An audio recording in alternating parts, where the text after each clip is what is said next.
You are part of some of the best ever like comedy circuit drive stories. Oh no, I know what you're gonna. No, let's not tell it again. No. Shall we do it and just clear it, get a definitive version of it for the last I don't know this story. Can I tell the story and then you can chip in No. where I'm wrong? In my experience, that's a terrible way to go. Yeah. Okay. There are so many important factors. So, right, what you need to know about this before we start is that Barry is actually quite good at accents. Right. No. It's not right. So, I mean, if he was, why would you choose this one? Right. I'll tell the story. I once did a gig in a field in Knaresborough. My hometown! Your hometown. Yes. Knaresborough. It was ran by a promoter called Peter who runs a gig called Arc. Now, once a year, they used to do this thing called Arc in the Park, which was a place where there's they'd have a circus tent there. So during the day... Stop. Have you heard this story? Oh, I know which story it is. Yes. Yeah. Right. You've never heard this story. I've never heard this story. Right, You're going to love it. Right. I'm just...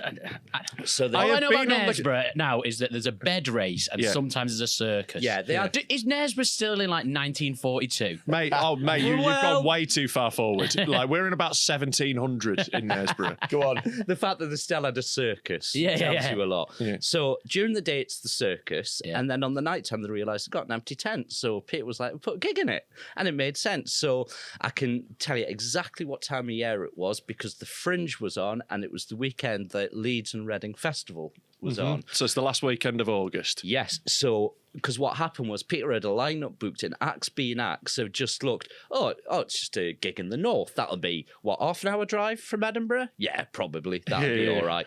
And so it got close to the gig. Everyone suddenly goes, shit, you can't get there. And everyone dropped out. The lineup dropped out. The only lineup was me and Killian Mumpson, who was an open spot back in the day. Nice guy. And we were driving there and Peter rang me and he went, whole lineup's dropped out.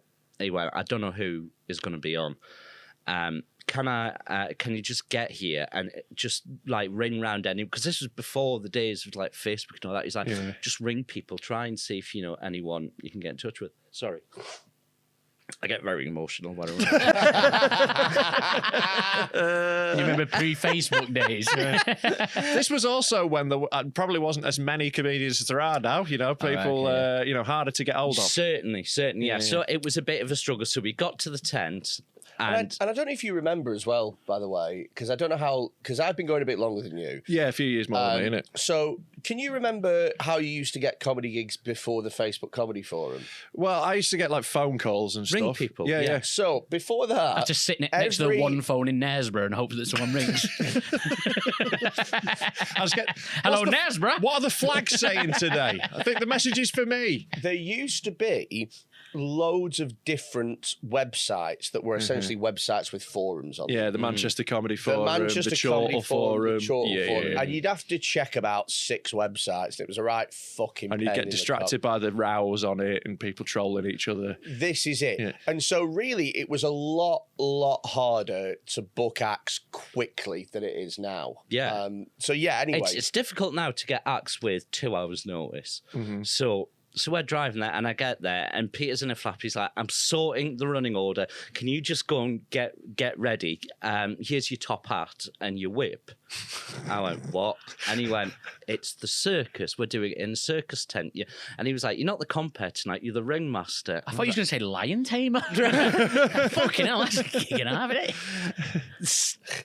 So he went, have some fun with it. And I was like, oh no. So I had to look what it was. And it was a typical big top circus tent. So you've got the big sand circle thing in the middle, and then all around the seats. Now, they weren't seats. They were like, do you remember those benches you had at school, which were like really long? Yeah. In December, you could like get a good bounce. Sure. Just these long benches all the way around. So I was like, all right, now then my nerves started kicking in because then I'm, immediately starting to think about things like, oh shit, what am I going to do? And I'm trying to think of funny circus puns, and my head had just gone. I was so nervous.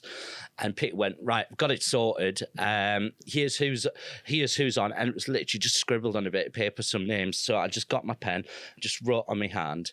And he said, now just go and wait by the side. They're going to call you on in a second. I was like, we're starting now. He's like, yes, we're starting now. I was like, oh, fuck. So I went on in a bit of a panic. And I started to compare. So I'm like cracking the whip. I'm like, welcome everyone to the circus. Your ringmaster, Barry Dodds. Got 3 clowns for you. Gonna come on doing all this bollocks, right? And it actually turned out to be quite good fun. And then I thought... You had a genius way of bringing people onto the stage, though, didn't you? You had a... Well, a light bulb went off. Yeah, I had to think, and I was like, because I said to the audience, I went, listen, some compares sometimes get like, oh, all the women cheer like men, or the men cheer like women, or you're going to be team A, you're going to be team B, and you are going to be team C, blah, blah, blah, blah, all that shit, right? And I said, but we're going to do it different because it's the circus. So you're going to be team A. Now, because I'm in the round thing, and... the lights are in my eyes, I've misjudged what my half of Team A is, which is about 50 people, and then a stop, where it goes to the outside of the tent. And I went, and you're going to be Team B, which was about 300 people. Right. Okay. I said, and we're not going to cheer like things. We're going to be the circus animals. So I'm there with a whip and a top hat. I went, you're going to be Team A, you're going to be the circus lions. So I went, right, so come on, everyone, get your claws out. So everyone's doing that. And I'm going, all right, start roaring. They went, rah, rah, rah. I was like, oh, brilliant, brilliant, brilliant. I went, and Team B, you're going to be the circus monkeys. And they were like, all right, okay, fair enough, we'll go with this. So I went, give it a go. And because of the bouncy benches, they could get like a proper bounce. I was like, give it, and they're like, ooh, ooh. I was like, oh, this is perfect, it's good fun. So I went, right, let's bring it together. Team A, go, 50 people going, rah, rah. And I went, Team B, and there's 300 people going, ooh, ooh, ooh. I went, ladies and gentlemen, Junior Simpson, who is a black comedian. Who walked out. I walked past him. I looked him dead in the eye, shook his hand, and went, have a good one. And I got backstage, and I can't believe I'm telling this story again. It was like a Millwall game in the 80s. I got backstage. People throwing bananas at him. I'm having a good game in Italy. Killian's on the floor laughing outside the tent. So I look over at Roger Monkhouse, who's the other act grabbed at last minute. He's got his hand over his mouth, texting. It's already spreading. Yeah, there's one with a hand over the mouth, one like that, and one like that. I looked at Peter, and the colour was draining from his, ironically. And he went, have a look. I went, what's the matter with you? Look. And he went, just look through. And I pulled back, and honestly, I could just see silhouetted just one bloke stood on his own in the spotlight as 300 people were like readjusting themselves, having all just done a big en masse monkey impression led by the compere. It was the longest 20 minutes of my life. I'll tell you what, though, at least you had your whip.